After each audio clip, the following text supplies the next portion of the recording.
Isolated scattered showers to start off with some rumbles of thunder, but notice how that chance of rain really starts to increase. Some widespread, heavier, strong and severe thunderstorms start to roll in after 3 to 5 p.m. Still waiting for the next Storm Prediction Center outlook update, which happens before 7 a.m. Right now, they've expanded that level 3 into more of Acadiana. That's I-10 and southward. I talked about this yesterday, how I wanted it to at least shift northward, and they did that. But looking at the models this morning, it's more and more of a concern that we will see intense tornadoes across somewhere in central and southern Acadiana with this disturbance. They may need to issue a level 4 and upgrade this area to a moderate risk, which is a level 4 out of 5. Nonetheless, again, don't get too caught up on the colors at this point. So damaging winds in excess of 60 to 75 miles per hour, and then tornadoes, EF2 or stronger. The values, the setup is much more conducive and higher with the values than what we saw in December when we saw the EF2 tornado in New Iberia. Temperatures mid to upper 40s right now. It's chilly. We're going to be cool to mild for the afternoon. I think we still approach the upper 60s to lower 70s behind a strong south wind.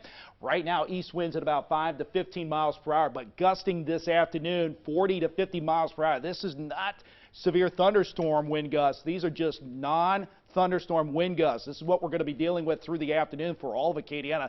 This could cause some power outages and certainly knock over any type of weak trees or limbs that are already broken. High wind warning in place from noon to 11 p.m. There's also a coastal flood advisory here across our coastal regions with those strong south winds. We could see some coastal flooding issues here in our coastal parishes. Satellite and radar start to show some scattered showers. A lot of activity across Texas. Snowfall there in the panhandle of Texas and Oklahoma.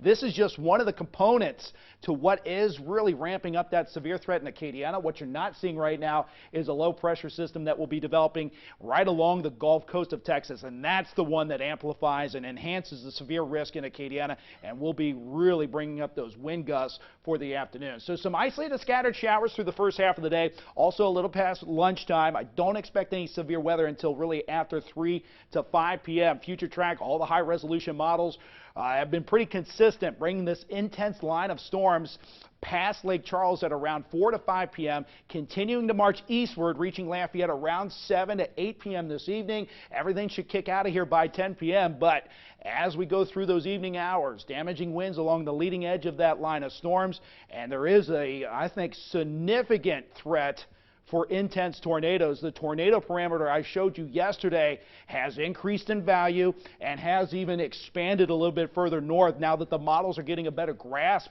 of this system, that low pressure system that I'm talking about actually moving a little bit further north. So that would really bring in a higher threat for tornadic behavior along I-10 and southward. And these are some high values, and this, what you're seeing here is the likelihood to see an EF2 or stronger tornado within the area, and with some high values from Lafayette Point southward, this has our concern that we will see some intense tornadoes with this line of storms as it moves through. These values, again, are much, much higher than what we saw when we had the New Iberia tornado there in December. Storm Prediction Center seeing that as well, giving a hatched area. That means that there's a 10% or greater probability to see those intense tornadoes within a 25-mile area there. Winds also will be a concern, 60 to 75 mile per hour wind gusts, some of the models are showing as well.